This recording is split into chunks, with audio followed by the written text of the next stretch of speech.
ये हो गई इक्वेशन नंबर 1 और ये हो गई equation number 2।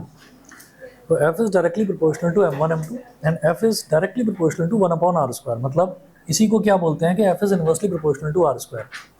Combining first and second,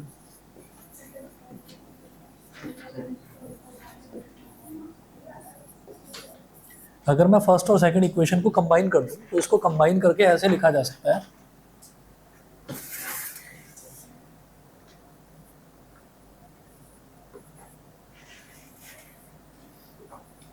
f is directly proportional to m1 m2 upon r square. f is directly proportional to m1 m2 upon r square.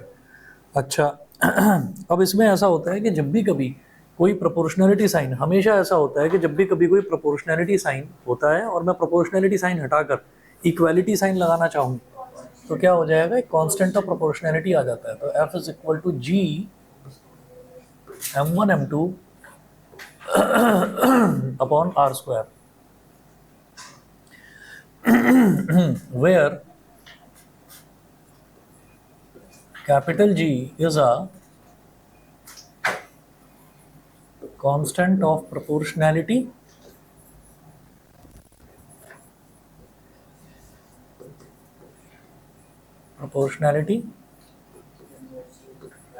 called universal gravitational constant,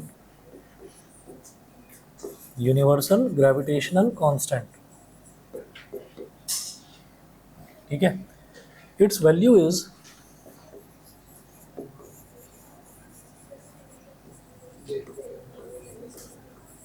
6.67 into 10 to the power minus 11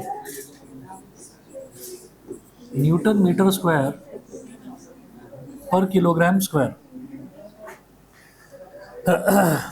newton metre square पर kilogram square, ये हो गया। एक question note करिएगा, यहाँ तक कर लिया तो बताइए। अरे ये ना बातों की आवाज़ ना है यार, मैं बार बार अरे कुछ भी कर रहा हो यार, ये फालतू में ना बकवास मत करो बैठकर। कभी इधर से बातें हो रही हैं, कभी इधर से बातें हो रही हैं। दे दिया इसने पेन? तो ये नोटबुक नहीं है तुम्हारे पास तो नोटबुक खोलकर बैठो ना, क्या डायरी लेकर बैठो। हटाओ इसको, और हर चीज़ को हंसी मजाक में नहीं लिया करते। नोट कर लिया? हो गया? अब एक क्वेश्चन नोट करिए।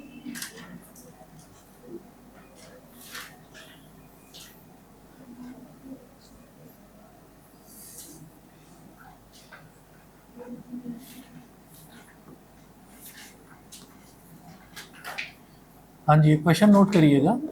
अच्छा, इसमें जो ये जो यूनिवर्सल लॉ ऑफ ग्रेविटेशन है, आप लोगों को आज बात ही करते रहना है दोनों को। कुछ भी कर रहा हो यार, तुम्हारी लगातार बातें हो रही हैं दोनों की, कभी ये बात बोल रही है, कभी तुम बोल रहे हो। या तो सीट चेंज कर लो। यूनिवर्सल लॉ ऑफ ग्रेविटेशन, इसमें क्वेश्चन है calculate the force of gravitation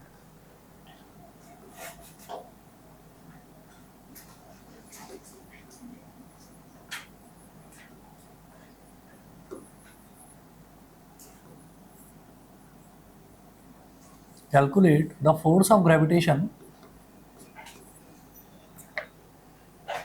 due to earth on a ball of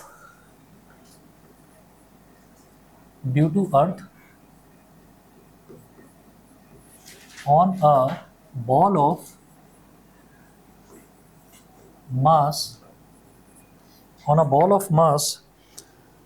1 kilogram lying on the ground, on a ball of mass 1 kilogram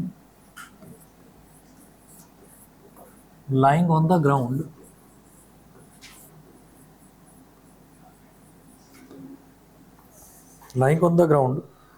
और फिर ब्रैकेट में कुछ values दे रखी हैं। यहाँ पर लिखा है मास ऑफ अर्थ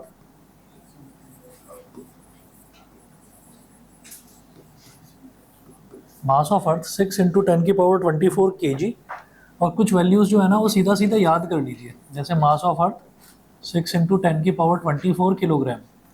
फिर दे रखा है रेडियस ऑफ अर्थ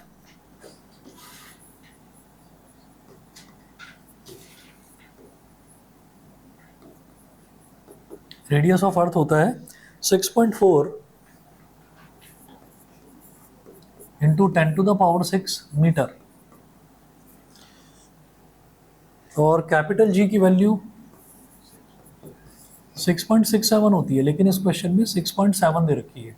तो क्वेश्चन में जो वैल्यू दे रखी है वो लेनी होती है 6.7 इंटू 10⁻⁻11 न्यूटन मीटर स्क्वायर पर किलोग्राम स्क्वायर, ये वैल्यू हो गई।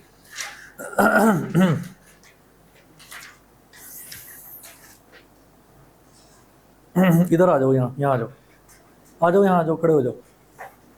एक तो टेस्ट नहीं दिया यार, ऊपर से तुम्हारी जो है ना,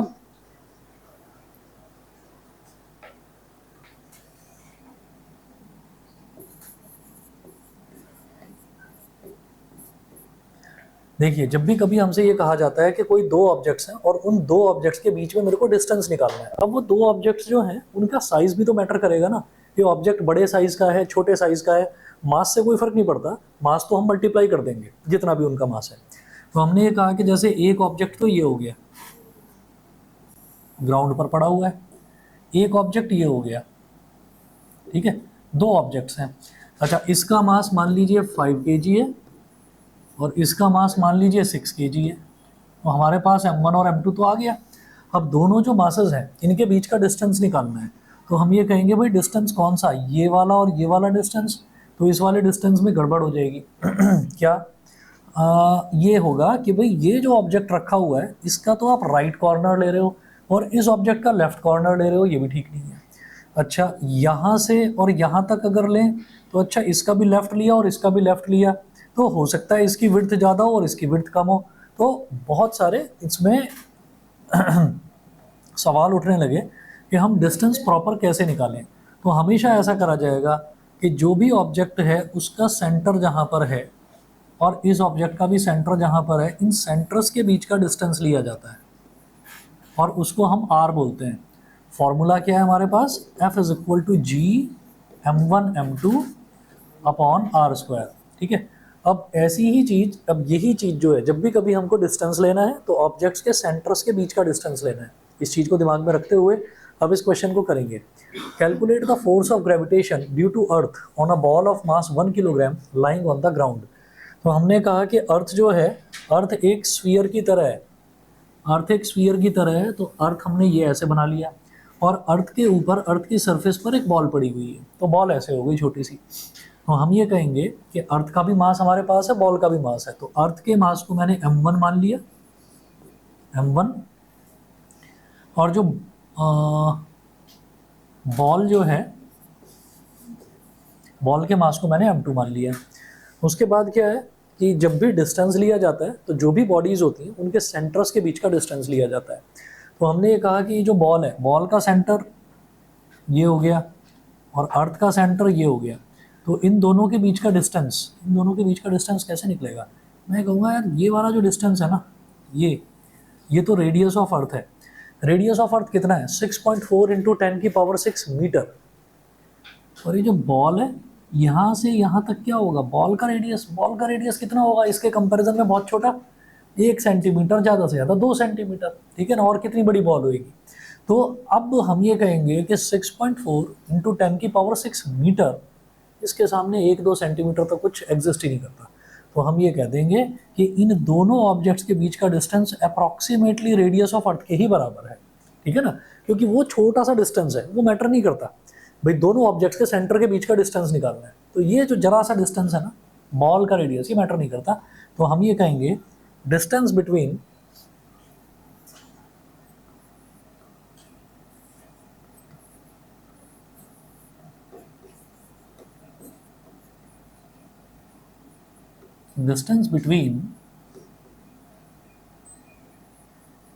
Earth's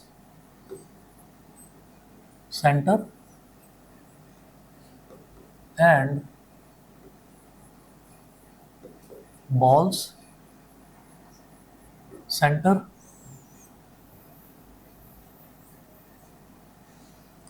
is equal to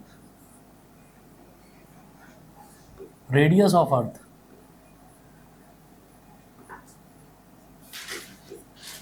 इसको कैपिटल R बोल दो, और ये कितना है, 6.4 इंटू 10⁻6 मीटर, ये हो गया। तो बाई यहां लिखेंगे फोर्स ऑफ ग्रेविटेशन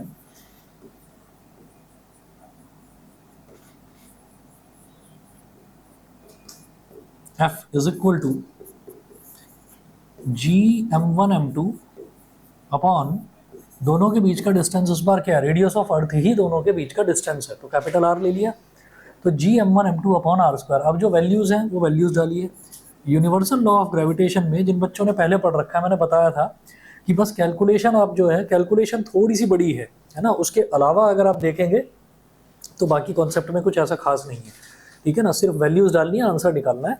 तो बस कैलकुलेशन थोड़ी सी लंबी है। 6.7 into 10⁻⁻11 multiplied by m1 m2। तो इसका मास क्या है, अर्थ का मास 6 इंटू 10⁻24, 6 इंटू 10⁻24, और m2 कितना है 1 अपॉन r का स्क्वायर। तो r कितना है 6.4 इंटू 10⁻6 का स्क्वायर। यहाँ तक बोलिए, यहाँ तक क्लियर है? ठीक है, क्लियर है। अब आगे चलते हैं। अब यहाँ पर सबसे पहले हम ऐसा करते हैं, 6.7 और 6 इन दोनों को मल्टीप्लाई कर लेते हैं। तो देखिए ये हो जाएगा हमारे पास 6 7 ज़ा 42, 4 कैरी आ गया, 6 6 ज़ा 36, 36 और 4 40, तो ये हो गया 40.2 मल्टीप्लाइड बाई 10⁻⁻11 मल्टीप्लाइड बाई 10⁻24। अगर 1 कहीं मल्टीप्लाई हो रहा है तो वो तो लिखने की ज़रूरत ही नहीं होती, अपॉन 6.4 का स्क्वायर। तो 6.4 का स्क्वायर करके देख लेते हैं। 6.4 इंटू 6.4, 4 4 ज़ा 16, 1 कैरी, 4 6 ज़ा 24 और 1 25, 6 4 ज़ा 24, 6 6 ज़ा 36 और 2 38, 6 5 प्लस 4 9, 2 प्लस 8 10, 1 कैरी, ये आ गया 40.96, यही आ रही है वैल्यू, ठीक है। 40.96 मल्टीप्लाइड बाई, पावर की पावर क्या होती है, मल्टीप्लाई हो जाती है, तो ये हो गया 10⁻12, ठीक है। आगे चलते हैं। 40.2 है, तो अगर इसका डेसिमल गया तो नीचे आएगा 10, और अगर इसका डेसिमल गया तो ऊपर आएगा 100। एक जीरो से एक जीरो कट गया, इसको जीरो को इधर ही मल्टीप्लाई कर दो, 4020 अपॉन 4096 ऐसे हो जाएगा।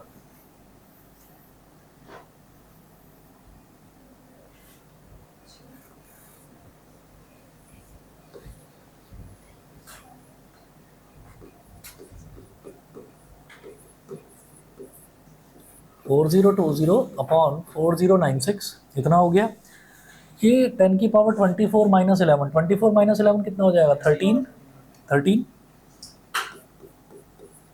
तो ये हो गया 10⁻13, और नीचे 10⁻12 है, ऊपर जाकर -12 हो जाएगा, 10⁻13 -12, तो ऊपर 10 बचा, तो ये हो जाएगा 40,200 अपॉन 4096। अब करके देखेंगे 4096, अब इसको नॉर्मली डिवाइड करते हैं।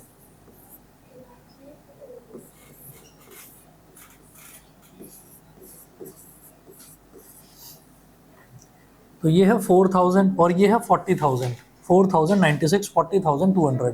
शायद 9 से करें तो बात बन जाए, तो 9 से करके देखते हैं। 9 6 ज़ा 54, 5 कैरी आ गया, 9 6 ज़ा 54, 5 कैरी, 9 9 ज़ा 81 और 5 86, 8 कैरी, 9 0 ज़ा 0 और 8 8, 9 4 ज़ा 36, ठीक है।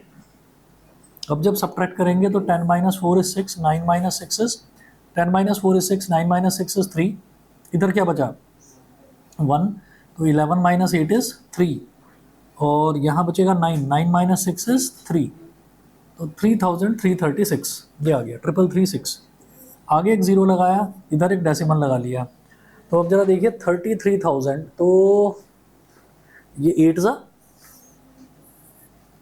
तो 8 6 ज़ा 48, 4 कैरी, 8 9 ज़ा 72 और 4 76, 8 0 ज़ा 0 और 7 7, 8 4 ज़ा 32।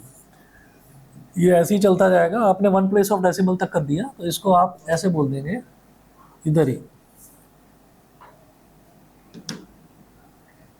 9.8 वाट यूनिट क्या होगी, फोर्स निकाला है ना, न्यूटन, न्यूटन, सिर्फ न्यूटन। फोर्स है ना, तो फोर्स की यूनिट न्यूटन, तो 9.8 न्यूटन आ गया इसका आंसर। बताइए जी, सभी को क्लियर है? ठीक है, अच्छा जी, इसके बाद अगला क्वेश्चन देखेंगे, क्वेश्चन नंबर 2। ऑनलाइन वाले बच्चे बता दें, अर्नव, हार्दिक, अद्रित, सक्षम, मान्या, आरव, क्लियर है? Yes sir. क्वेश्चन नंबर 2 देखिएगा।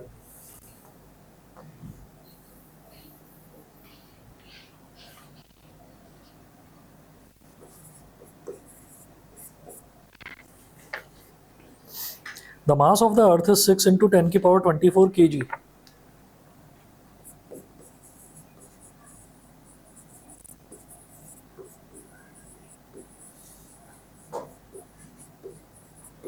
The mass of the earth is 6 into 10 raised to the power 24 kg, and that of the moon is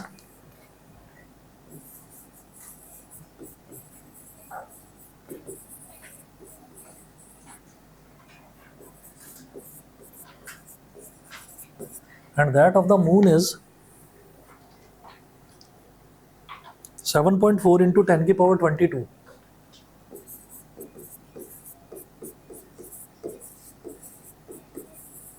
kg. 7.4 into 10 की power 22 kg, full stop. If the distance between the earth and the moon be, if the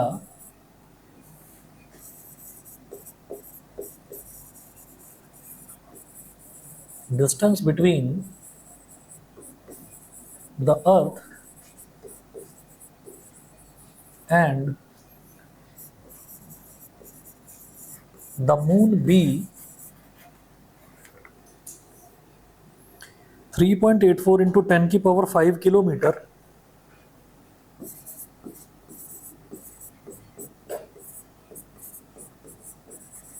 into 10 की power 5 kilometre, comma, calculate the force exerted by the earth on the moon.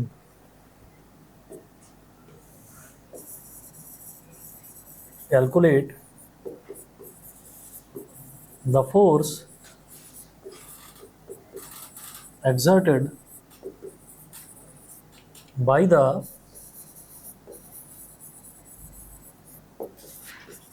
earth on the moon. Calculate the force exerted by the earth on the moon. और यहां पर भी इन्होंने दिया है G is equal to 6.7 into 10 की power -11 newton metre square पर kilogram square. यहाँ पर भी ये दे रखा है। तो अब जरा देख लीजिए, इसमें मुझे ये देखने की ज़रूरत नहीं है कि मेरे को डिस्टेंस यहाँ पर लेना क्या है। इन्होंने पहले से ही दे रखा है, the distance between the earth and the moon be 3.84 into 10 की पावर 5 किलोमीटर। इसका मतलब दोनों के सेंटर्स के बीच का ही डिस्टेंस ये दे रखा है, हमें ज़्यादा उसमें सोचना नहीं है। आगे चलते हैं। यहाँ तक क्वेश्चन नोट कर लिया सभी ने? नोट कर लो फटाफट। हाँ, हम मीटर में कन्वर्ट करेंगे। जो ऐसा यूनिट होती है ना डिस्टेंस की, वो मीटर होती है। तो किलोमीटर दे रखा है, मुझे मीटर में कन्वर्ट करना पड़ेगा। नोट कर लिया क्वेश्चन? हाँ, जल्दी करो, फटाफट करो नोट।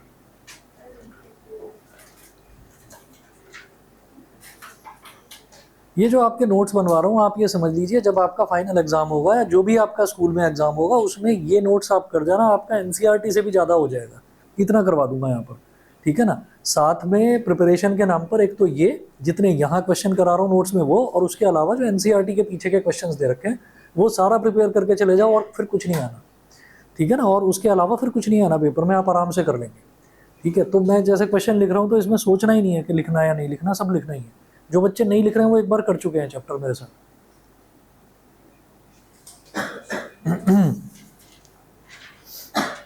तो अभी जो जो चैप्टर आप बताएंगे वो थोड़ा हम रिवाइज कर लेंगे।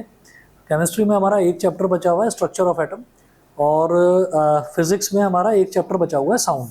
दो तो ये हो गए। बायोलॉजी में आप कौन सा बता रहे थे? इम्प्रूवमेंट इन फूड रिसोर्सेज शायद पहले कर लिया था, वो कर लेंगे। मतलब बायो में कुछ बचा नहीं है।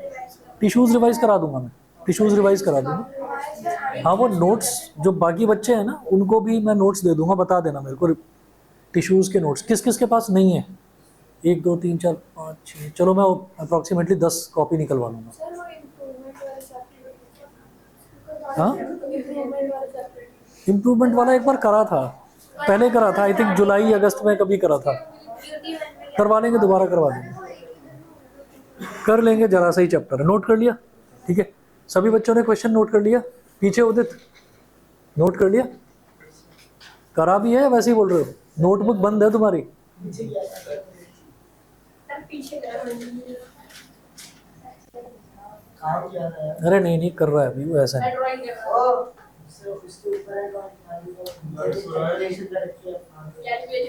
लिखा नहीं है। क्वेश्चन नहीं लिखा तुमने? एनसीईआरटी का नहीं है भैया, लक्ष्मीर सिंह में से करवा रहा हूँ। नोट्स आप बना लो ना, ऐसे मत करो, तुम्हारे ही फायदे के लिए कह रहा हूँ। फिर लास्ट में पेपर में ना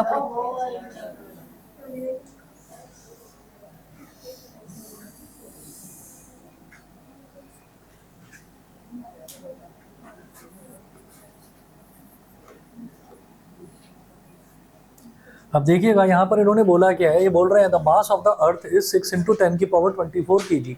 तो अर्थ का मास तो इतना दे दिया, and that of the moon is 7.4 × 10⁻22 kg। तो ये दोनों ऑब्जेक्ट्स हैं, अर्थ है और मून है, दोनों का मास दे दिया है। डिस्टेंस दोनों के बीच में किलोमीटर में दे रखा है, तो किलोमीटर को मीटर में, कोई भी किलो वाली टर्म है उसको नॉर्मल टर्म में कन्वर्ट करना है, तो 10⁻3 यानी कि 1000 से मल्टीप्लाई कर दीजिए। ठीक है, तो मैं ले रहा हूँ यहाँ पर क्या, अर्थ और मून। ठीक,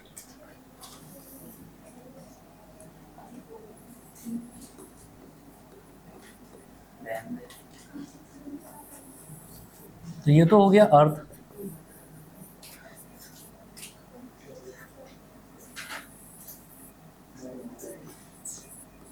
ये हो गया मून, ये अर्थ का सेंटर, ये मून का सेंटर। अर्थ के मास को हमने ले लिया m1, और जो मून है, मून के मास को हमने ले लिया m2, और इन दोनों के बीच का जो डिस्टेंस है, डिस्टेंस हो गया स्मॉल r। तो mass of earth m1 it is 6 × 10⁻24 kg। Mass of moon m2 7.4 × 10⁻22 kg। ज़्यादा हैवी कौन है, अर्थ या मून? अर्थ है, तो 7.4 है, वो 6 है। चलिए ठीक है, m1 m2 हो गया। अब r देखिएगा, कोई बात नहीं। अब जरा देखिए, ये g हो गया 6.7 × 10⁻11, g तो ये दे रखा है, और r 3.84 × 10⁵। 3.84 × 10⁵ किलोमीटर। किलो को मीटर में चेंज करने के लिए 10⁵ × 1000 यानी कि 10⁵3। तो ये हो जाएगा 3.84 × 10⁸ मीटर। ठीक है, m1 m2 r ये हो गया, g इन्होंने दे ही रखा है। तो यहाँ पर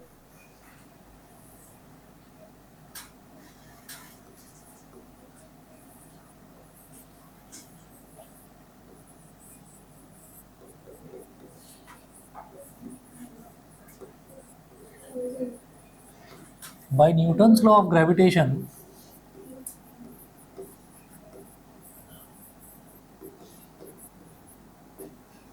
by Newton's law of gravitation, F is equal to g m1 m2 upon r square. g क्या है, 6.7 × 10⁻11 multiplied by m1 m2, 6 × 10⁻24 × 7.4 × 10⁻22 upon r क्या है, 3.84 × 10⁸ का स्क्वायर। ये याद रखना, जल्दबाजी में क्या हो जाता है कि जो डिस्टेंस है ना, डिस्टेंस किलोमीटर में दे रखा है तो किलोमीटर में ही हम ले लेते हैं, उसको मीटर में लेना होता है। मास को कभी भी ग्राम में कन्वर्ट नहीं करेंगे, मास की ऐसा यूनिट किलोग्राम ही होती है, तो उसको किलोग्राम में ही लेना है। ठीक है, आगे चलते हैं। 6.7 × 6 इसको मल्टीप्लाई कर देते हैं, तो 6 7 ज़ा 42 6 6 36 और 4 40.2, फिर 10 की पावर 24 और 22, सीधा सीधा करिए, अभी 7.4 भी है, और 10 की पावर 24 प्लस 22 कितना हो गया 46, और -11 अपॉन 3.84 का स्क्वायर करना है मुझे,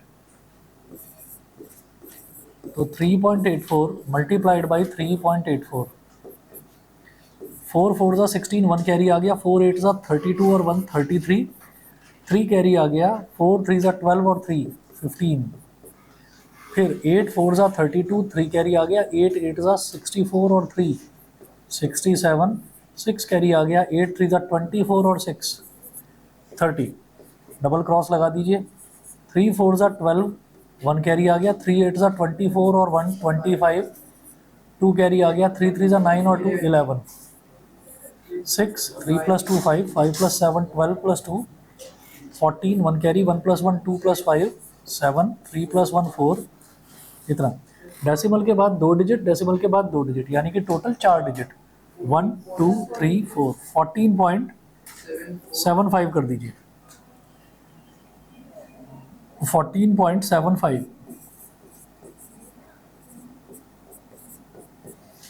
मल्टीप्लाइड बाई 10 की पावर 8 का स्क्वायर है, तो पावर की पावर मल्टीप्लाई हो जाती है, तो 10 की पावर 16 हो गया ये, 40.2 इंटू 7.4,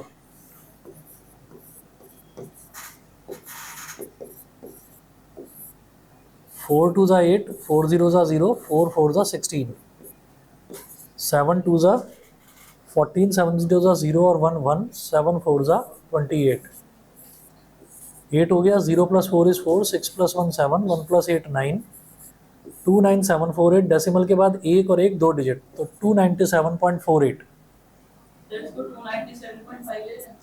नहीं 2 डेसिमल प्लेस तक मैं ले रहा हूँ ना, तो 2 डेसिमल प्लेस तक ले दो, ठीक है ना, तो 297.48, यहाँ पर डेसिमल के बाद 4 डिजिट आ गई थी, तो मैंने 2 डेसिमल प्लेस तक रखने के लिए वो करा था, ठीक, तो 297.48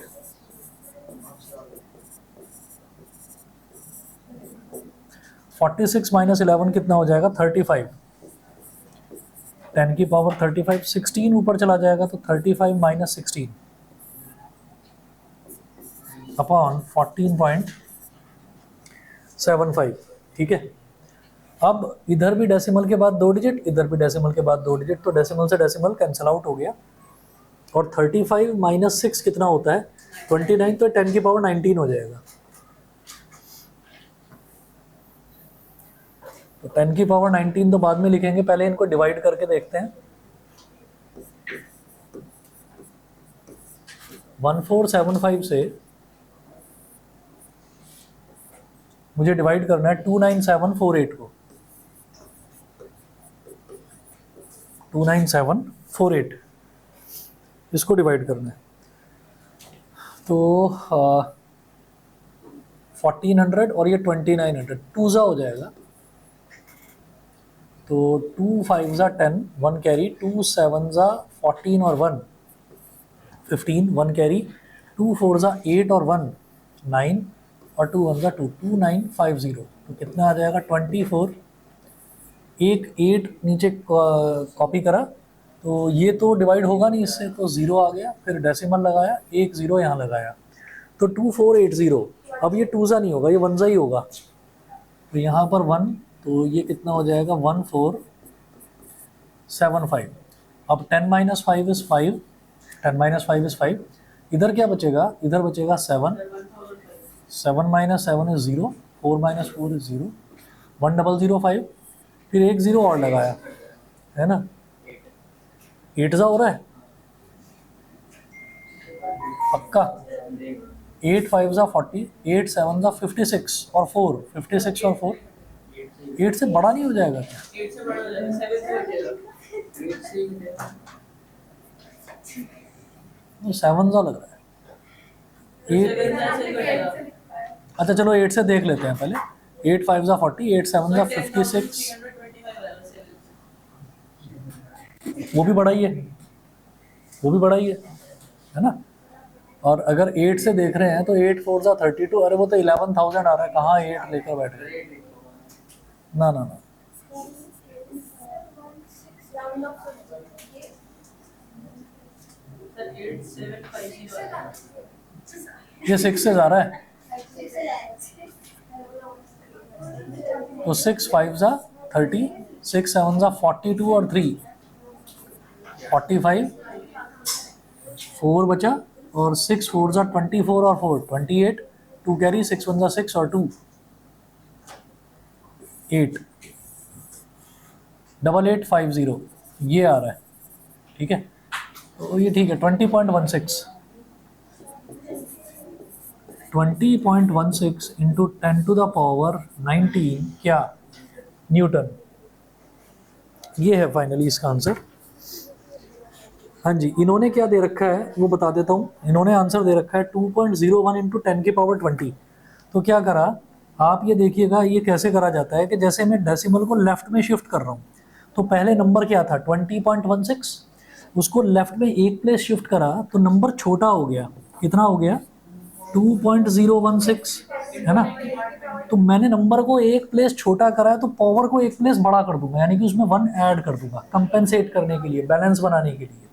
तो इसको एक प्लेस छोटा करा तो ये 10 की पावर 19 प्लस 1, तो इसको अप्रॉक्सीमेटली 2.016 ना लेकर 2.01 लिख दो इंटू 10 की पावर 20 न्यूटन। ये है इसका आंसर।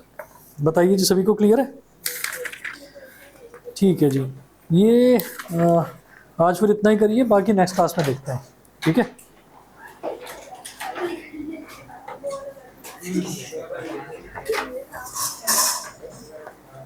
तुम दोनों की सीट बदल दूंगा मैं, पढ़ाई पर ध्यान देना शुरू करो।